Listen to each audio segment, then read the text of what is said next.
Oke. Bismillahirrahmanirrahim. Assalamualaikum warahmatullahi wabarakatuh. Kali ini saya akan beri kesimpulan dan refleksi pemikiran Ki Hajar Dewantara dari modul 1.1A8 koneksi antar materi, kesimpulan dan refleksi dari modul 1.1. Salam guru penggerak, tergerak, bergerak, menggerakkan.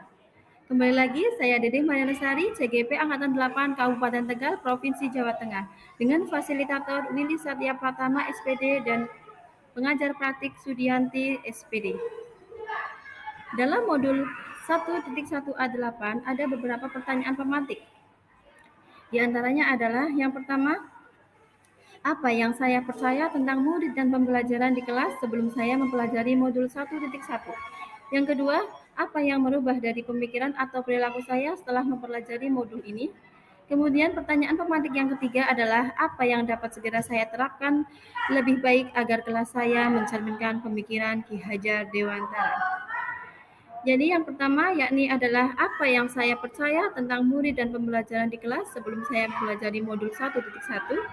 Baik, guru mendominasi pembelajaran atau teacher center. Jadi sebelum saya mempelajari modul 1.1, saya mendominasi penuh dalam pembelajaran di kelas. Kemudian yang kedua adalah pembelajaran terfokus dalam pencapaian KKM atau kriteria ketuntasan minimal pada anak. Hanya dilihat dari aspek kognitif. Jadi selama saya mengajar dalam pembelajaran di kelas, saya hanya berfokus dalam pencapaian KKM saja. Di sini saya selalu menuntut anak agar mendapatkan nilai yang baik, nilai yang tertinggi yang memenuhi KKM. Kemudian yang ketiga adalah guru belum mampu melihat kemampuan dan karakteristik tiap peserta didik. Jadi saya belum bisa melihat karakteristik peserta didik saya satu persatu. Saya hanya mengambil sampling saja anak yang pintar atau anak yang kurang, yang belum memahami materi. Yang terakhir adalah peserta didik pasif dan kurang termotivasi karena hanya mendengarkan guru menjelaskan materi. Di sini saya sebelum mempelajari modul 1.1, saya hanya memberikan penjelasan, hanya mengandalkan pembelajaran secara konvensional saja. Jadi anak hanya mendengarkan materi yang saya jelaskan saja. Kemudian berikut adalah dokumentasi sebelum mempelajari modul 1.1. Pembelajaran berpusat pada guru. Kemudian yang kedua adalah fokus pembelajaran hanya pada KKM. Yang ketiga adalah guru belum mampu melihat karakteristik peserta didik. Baik, pertanyaan pemantik yang kedua adalah apa yang berubah dari pemikiran atau perilaku saya setelah mempelajari modul ini? Mulai dari merubah pemikiran. Guru bukan merupakan satu-satunya sumber belajar, dan pembelajaran haruslah berpusat pada anak, student center. Guru hendaknya menghargai setiap pendapat dan karakteristik setiap peserta didik. Jadi setelah saya mempelajari modul ini, modul 1.1, saya merubah pemikiran saya bahwa saya bukanlah satu-satunya sumber belajar bagi anak-anak peserta didik saya. Dan yang kedua adalah merubah perilaku saya adalah guru hendaknya memiliki kemampuan dalam pembelajaran agar semenarik mungkin sehingga menggali motivasi dan semangat peserta didik dalam belajar. Selain itu, hendaknya guru menerapkan pembelajaran yang berdiferensiasi agar dapat melihat bakat dan minat peserta didik.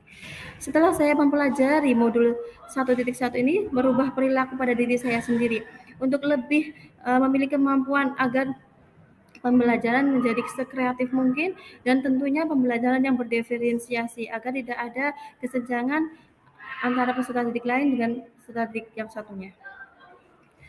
Pertanyaan pemantik yang ketiga dalam modul 1.1 yakni apa yang dapat segera saya terapkan lebih baik agar kelas saya mencerminkan pemikiran Ki Hajar Dewantara. Baik, yang pertama adalah saya akan merancang pembelajaran semenarik mungkin dan melibatkan peserta didik agar pembelajaran lebih menyenangkan bagi peserta didik. Selain itu, dalam pembelajaran akan saya sisipkan tentang kearifan lokal serta budaya setempat. Tujuannya adalah agar anak tetap mengenal budaya di daerahnya, sehingga dapat menerapkan tercapainya profil pelajar Pancasila, yang mana pembelajaran mengutamakan aspek budi pekerti. Dan yang kedua adalah saya akan menerapkan pembelajaran dengan sistem AMONG, yang mana guru berperan untuk bukan menuntut hasil berupa angka semata dengan menerapkan pembelajaran sesuai dengan kodrat alam dan kodrat zaman, di mana kodrat anak yang sesungguhnya adalah bermain, maka hendaknya di mana kodrat anak yang sesungguhnya adalah bermain. Maka hendaknya saya sebagai guru dapat mengemas pembelajaran dengan mengintegrasikan dalam permainan. Tujuannya apa? Tujuannya agar anak tidak bosan dan lebih semangat dalam belajar. Berikut dokumentasi setelah saya mempelajari modul 1.1. Yang pertama, saya melibatkan peserta didik dalam setiap pembelajaran. Jadi tidak ada yang namanya lagi guru menjadi student center. Adanya tidak ada teacher center, adanya student center. Kemudian peserta didik mampu menggali potensi yang ada pada dirinya. Setelah saya mempelajari modul 1.1 dan saya mempraktekannya, ternyata banyak sekali peserta didik saya yang menggali potensi dirinya. Bahwasanya ada anak yang berani percaya diri tampil di dalam kelas untuk mempresentasikan hasil pekerjaannya. Kemudian pembelajaran menjadi menyenangkan dan peserta didik lebih bersemangat belajar. Kesimpulan yang saya dapat tarik dari pembelajaran ini adalah pendidikan merupakan sebuah rangkaian kehidupan yang mana dapat diartikan pendidikan itu merupakan menuntun anak sesuai dengan kemampuan, bakat, dan minat seorang anak. Pendidikan bukan hanya dalam lingkup akademis saja yang berpusat pada hasil angka, namun perlu diketahui bersama bahwa pendidikan yang sesungguhnya adalah pemahaman akan budi pekerti yang baik. Tidak akan ada artinya ketika anak mendapatkan nilai akademisnya memuaskan jika tidak dibarengi dengan akhlak atau budi pekerti yang baik. Maka dari itu, pendidikan budi pekerti sejatinya awal dari segala pendidikan. Terlepas dari hal itu, pendidikan haruslah berpusat pada anak.